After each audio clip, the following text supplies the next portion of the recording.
நேயர்கள் அனைவருக்கும் என் அன்பு கலந்த வணக்கம். வாரந்தோறும் உறவுகள் என்ற தலைப்பில் பல்வேறு விடயங்களை பல்வேறு உபதலைப்புகளில் என்னுடைய கருத்துக்களை உங்களோடு பகிர்ந்து கொண்டு வருகின்றேன். கத்தோலிக்க திரு அவையில் தவக்காலம் என்று எல்லோரும் அதில் ஈடுபடுகிறார்கள். சென்ற புதன்கிழமை விபூதி புதன் என்று சொல்வார்கள், ஆங்கிலத்தில் ஆஷ் வெனிஸ்டே. பெரும்பான்மையான மக்கள் கோவில் சென்று அங்கு நெற்றியில் கரி பூசுவார்கள். அழகாக ஒரு சிலுவையை நெற்றியில் குருவானவர் போட்டு விடுவார். இந்த பழக்கம் எங்கிருந்து வந்தது? பழைய ஏற்பாட்டில் யூதருடைய வரலாற்றில் நாங்கள் பார்க்கின்றோம். அரசர்கள் அல்லது முக்கியமானவர்கள் தவறு செய்யும் பொழுது, அந்த தவறை உணர்ந்த பொழுது தங்கள் ஆடைகளை கிழித்து சாக்கால் தங்களை உடுத்தி தங்கள் மேல் சாம்பல் பூசி தாழ்மைப்படுத்தி பாவத்துக்கு பரிகாரம் தேடுவதை யூதருடைய வரலாற்றில் பார்க்கின்றோம். பழைய ஏற்பாட்டில் பதிவுகள் உண்டு. இவ்வளவு தவறுகள் செய்த இஸ்ராயல் நாடு, காசாவில் செய்த படுகொலைகள், மனிதகுலம் நினைத்து பார்க்க முடியாத கொடுமைகளை செய்த தலைவர்கள் ஏன் தங்கள் ஆடைகளை கிழித்து சாக்கால் தம்மை உடுத்தி தம்மேல் சாம்பல் பூசவில்லை என்பது ஒரு கேள்வி. யூதர்கள் அந்த பழக்கத்தை விட்டுவிட்டார்களா? அது ஒரு கேள்வி. ஆனால் கத்தோலிக்க திரு அவை என்று வரும்பொழுது இயேசு பாவத்துக்கு பரிகாரம் தேடுவதற்கு இதொரு வழி என்று சொன்னதாக நற்செய்திகளில் பதிவுகள் இல்லை. அவர் மிகவும் கண்டித்த சதுசேயர், பரிசேயர், தலைமை குருக்களை எல்லாம் பார்த்து அப்படி அவர் சொல்லவில்லை. ஒருவேளை பல்வேறு சீர்திருத்தங்களை யூத மதத்தில் கொண்டு வர விளைந்த இயேசு இதையும் சொல்லாமல் விட்டிருக்கலாம். இது தேவையில்லை என்று. இது ஒரு வெளிச்சடங்கு, புறத்தில் செய்து அகத்தில் ஒரு மாற்றம் இல்லாமல் போகின்றது என்று இயேசு நினைத்திருக்கலாம். ஆனால் புதிய ஏற்பாட்டில் இது கிடையாது. ஆனால் 8ஆம் நூற்றாண்டு தொட்டு இந்த பழக்கம் திரு அவையில் புகுத்தப்பட்டது. இன்று அது ஒரு சடங்காக மாறிவிட்டது. அதுவும் சில மக்கள் கோவில் வரும் பொழுது வெறும் நெருப்பட்டிகளை கொண்டு வந்து அதுக்குள்ள சாம்பல் போட்டு கொண்டு போவார்கள். அல்லது ஒரு தாள் கொண்டு வந்து தாளில் சாம்பலை எடுத்து வீட்டுக்கு கொண்டு போவார்கள். ஏன் கொண்டு போகிறார்கள்? தற்செயலாக திருவழிபாட்டில் அழிந்து விட்டால், போட்ட சிலுவை அழிந்து விட்டால் மீண்டும் போடுவதற்காக இருக்கலாம். அல்லது கோவிலுக்கு வராதவர்களுக்கு கொண்டு போய் கொடுக்கிறார்களோன்னு தெரியாது. ஆனால் நாங்கள் போடும் சாம்பலுக்கும் எங்கள் வாழ்க்கைக்கும் சம்பந்தம் இல்லாமல் போய்விட்டது. பாவத்துக்கு எந்த பரிகாரமும் நாம் தேடவில்லை. காலையில் சாம்பல் பூசிவிட்டு கோவிலுக்குள்ளேயே தவறாக நடப்பவர்கள், அல்லது வீடு சென்று ஆவலாதி அவதூறு பேசி மற்றவர்களை இழிப்பவர்கள், களவெடுப்பவர்கள் பயங்கரமாக இந்த நாட்டில் உண்டு. கத்தோலிக்க திரு அவையிலும் உண்டு. அப்போ இந்த சடங்கு எதற்கு என்பது ஒரு கேள்வி. இதேவேளை இயேசு என்ன செய்தார்? அவர் பாவங்களுக்கு பரிகாரம் செய்யவில்லை. அவர் பாவமற்றவர். ஆனால் நாளைய ஞாயிற்றுக்கிழமை திரு அவையில் முதலாவது தவக்காலத்தின் முதலாவது ஞாயிறன்று நற்செய்தியில் ஒரு வாசகம் எடுத்து படிப்பார்கள். அந்த நற்செய்தி ஒரு அருமையான செய்தி எங்களுக்கு சொல்லுகின்றது. தவக்காலத்துக்கு மட்டுமல்ல, வாழ்க்கைக்கே. இந்த காலம் என்று பிரிப்பதே ஒரு தப்பு. தவக்காலம் உண்டு, நத்தார் காலம் உண்டு, கிறிஸ்மஸ் காலம் உண்டு, சாதாரண காலம் உண்டு. அப்போ ஏதோ அந்த காலத்துக்கு மட்டும்தான் அதை செய்வதென்று போன்ற ஒரு பிம்பத்தை தந்து விடுகிறார்கள். தப்பு. ஆன்மீக வாழ்க்கையில் காலம் கிடையாது. ஆன்மீக வாழ்க்கையில் காலங்களால் இந்த ஆன்மீக வாழ்க்கையை பிரிக்க முடியாது, பகுக்க முடியாது, வகுக்க முடியாது. அப்போ இயேசுனுடைய நிகழ்வை பார்ப்போம். முதல்ல நற்செய்தியிலிருந்து அதை எடுத்து படித்துவிட்டு பிறகு என்னுடைய விளக்கத்தை உங்களோடு பகிர்ந்து கொள்ள விரும்புகிறேன். இயேசு தூய ஆவியால் ஆட்கொள்ளப்பட்டு யோர்தான் ஆற்றை விட்டு திரும்பினார். பின்னர் அவர் அதே ஆவியால் பாலை நிலத்துக்கு அழைத்துச் செல்லப்பட்டார். அவர் உள்ளத்தில் ஒரு உந்துதல், பாலைவனத்தை நோக்கி போக வேண்டும்.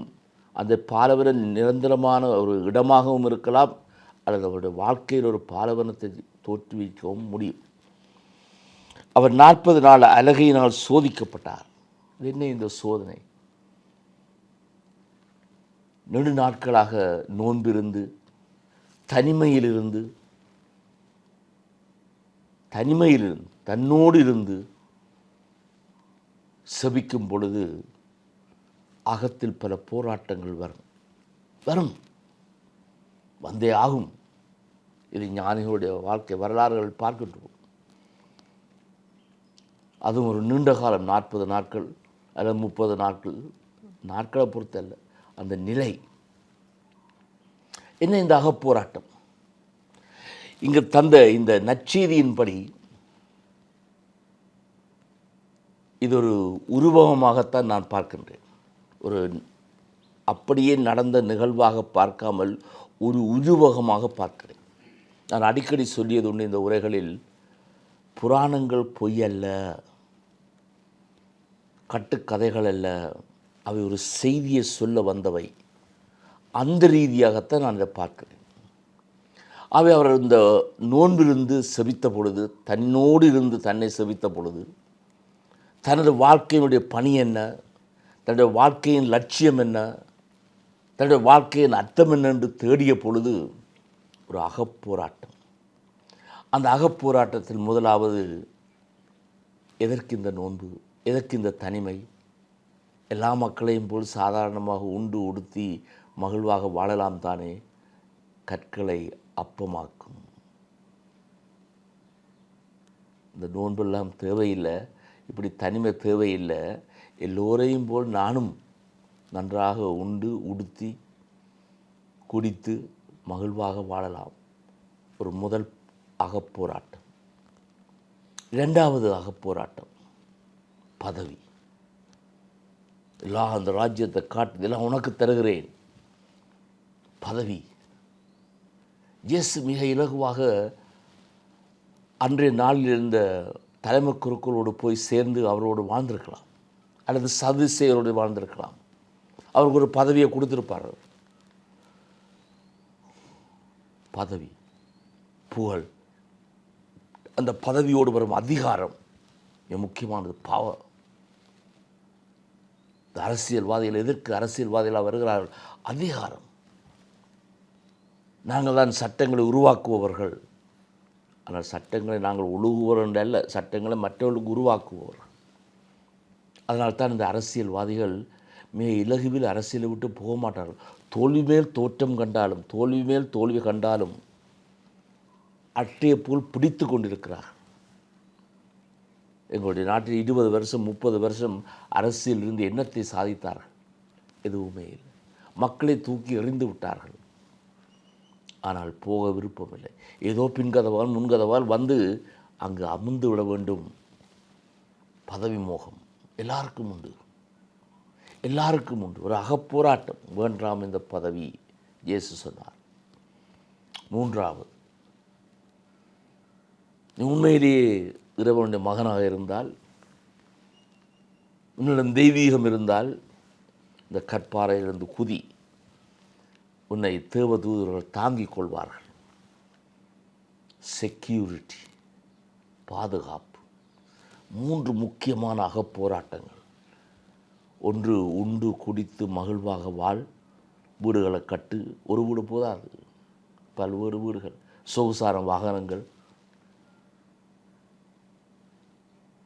பரம்பரையாக ஏழைகள் மக்களுடைய பணத்தில் சொகுசாக வாழ்கிறார்கள்.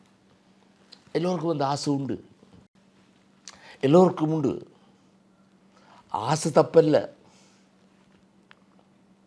பதவி வேண்டும், புகழ் வேண்டும், ஆட்சி வேண்டும், அதிகாரம் வேண்டும், எல்லாருக்கும் உண்டு. அகப்போராட்டம், பாதுகாப்பு,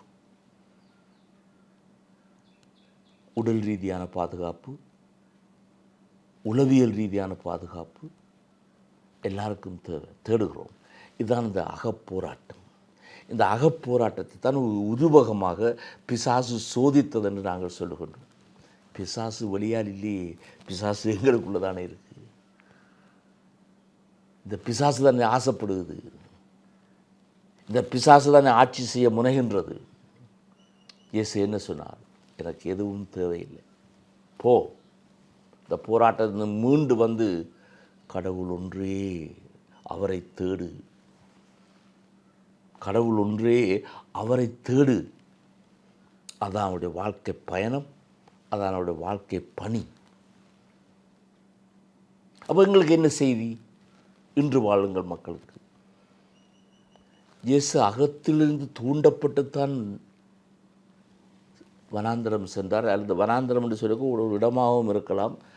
என்னுடைய அகத்தில் ஒரு வனாந்தரத்தை நான் உருவாக்கி கொள்ளலாம். அதான் அந்த தனிமையில் இருப்பது, என்னோடு நான் இருப்பது. அப்போ எங்களுக்கு இன்று எங்களுக்கு இந்த 21ஆம் நூற்றாண்டில் வாழும் எங்களுக்கு செய்தி என்ன? கோவிலுக்கு போய் அல்லது வீட்டில் இருப்பது கஷ்டம். எங்களுடைய வீடுகள் சிறிய வீடுகள், சத்தம் ஒரே சத்தம். இந்த சத்தத்தையாவது கொஞ்சம் குறைப்போமா? இந்த சத்தத்தையாவது கொஞ்சம் குறைப்போமா? வானொலி சத்தம், டெலிவிஷன் சத்தம், டெலிஃபோன் சத்தம்.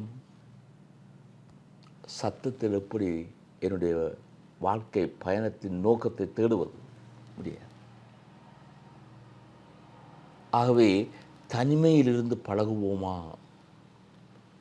எங்களை ஒருத்து, உணவை ஒருப்பது நல்லது, நோன்பு நல்லது, நோன்பு கூடாது என்று நான் சொல்லவில்லை. நோன்பு இருப்பது நல்லது, அது ஒரு கட்டுப்பாடு, ஒரு டிசிப்ளின் தேவை தேவை. ஆனால் நோன்பு எதற்காக இருக்கிறோம் என்பதான கேள்வி. நோன்புக்காக நோன்பு இருப்பதா, இல்லை இந்த நோன்பு இருப்பதனால் நான் என்னுடைய வாழ்க்கையில் என்னுடைய பணி என்ன, என்னுடைய வாழ்க்கையின் லட்சியம் என்ன என்பதை தேடுவதா? இயேசு அங்கு தேடினார். தேடி அவருக்கு கிடைத்தது, அவர் தேடியது அவருக்கு கிடைத்தது. அதனால்தான் அதே நற்செய்தியில் அதே 4வது அதிகாரத்தில் இயேசு சொன்னார், கடவுளுடைய கிருபை, கடவுளுடைய அருள் என்மேல், என்னுள். எதற்கு? வறியோருக்கு நற்செய்தி சொல்ல, பார்வையற்றோருக்கு பார்வை கொடுக்க, சிறைப்பட்டோருக்கு விடுதலை கொடுக்க, ஒடுக்கப்பட்டோரை விடுதலை செய்து அனுப்ப. அதுதான் என்னுடைய பணி, வாழ்க்கை பணி. அதற்குத்தான் அவர் தன்னை ஆயத்தம் செய்து கொண்டார். அந்த அகப்போராட்டத்தில் மூண்டு வந்தார். இந்த அகப்போராட்டத்தில் நாங்கள் மூண்டு வரலாமா? வரலாம். போதுமென்ற மனமே பொன் செய்யும் மருந்து என்று சொல்வார்கள். இது எனக்கு இருப்பது போதும், அதுவே ஒரு நோன்பு தான். இல்லை இன்னும் தா இன்னும் தா இன்னும் தா என்று கேட்பது ஆசை. பாதுகாப்பு, யார் எனக்கு பாதுகாப்பு தருவார்கள்? அதுவும் இந்த நாட்டில் சுற்றி எங்கு பார்த்தாலும் கொலையும் களவும், போர் வீரர்களும் ஆமிக்காரர்களும், எங்கு பார்த்தாலும் துவக்குகள், வாழ்வெட்டுக்கள். பாதுகாப்பு எங்கே இருக்குது? அகத்தில் ஒரு பாதுகாப்பை தேடுவோம். அந்த பாதுகாப்பை யாராலும் வெளியிலிருந்து தர முடியாது. பதவி ஆசை, தானாக எனக்கு ஒரு பதவி வருவது வேறு, பதவிகளை தேடிப்போவது வேறு. அதில் உயர்ந்து போக வேண்டும் என்று ஆசைப்படுவது வேறு. பணிவாழ்வு. அவை இந்த தவக்காலம், எனக்கு இந்த தவக்காலம் என்று சொல்ல விருப்பமில்லை. காரணம், ஏதோ காலத்துக்கு காலம் சில செயல்களை நாங்கள் செய்து கொண்டு போகிற மாதிரி எனக்கு ஒரு தோற்றம். ஆன்மீக பாதையில் காலங்கள் கிடையாது என்று நான் ஆரம்பத்தில் சொன்னேன், மீண்டும் சொல்லுகின்றேன். அவை இந்த தவக்காலத்தில் நீங்களும் நானும் நோன்பிருப்போம், தனியாக இருப்போம், தனிமையில் இருப்போம். லோன்லினஸ் அல்ல, தனிமை வேறு, தனியாக இருப்பது வேறு. அங்கு கடவுளுடைய குரலை கேட்போம். இங்கு இயேசு ஒரு குரல் ஒன்று கேட்டது அவருக்கு. அதான் அந்த பணிக்கு அவரை இட்டு சென்றது. அப்படிப்பட்ட ஒரு நோன்பு எங்களுக்கு தேவை. அதுவும் இந்த காலகட்டத்துக்கு அவசியம் தேவை. இது ஒரு சவாலாக எடுத்துக்கொள்வோம். தவக்காலத்துக்கு மட்டுமல்ல, என் வாழ்க்கைக்கு ஒரு சவாலாக எடுத்துக்கொள்வோம். போதுமென்ற மனமே பொன் செய்யும் மருந்தென்று வாழுவோம். பதவிகளுக்கு ஆசைப்படாமல், பதவி வந்தால் அதை பணிக்கென்று அர்ப்பணிப்போம். அகத்தில் பாதுகாப்பை தேடுவோம். அந்த பாதுகாப்பை யாராலும் எடுத்துவிட முடியாது. இத்தோடு அடுத்த சனிக்கிழமை உங்களை சந்திக்க மட்டும் வணக்கம் கூறி விடைபெறுகின்றேன். வணக்கம்.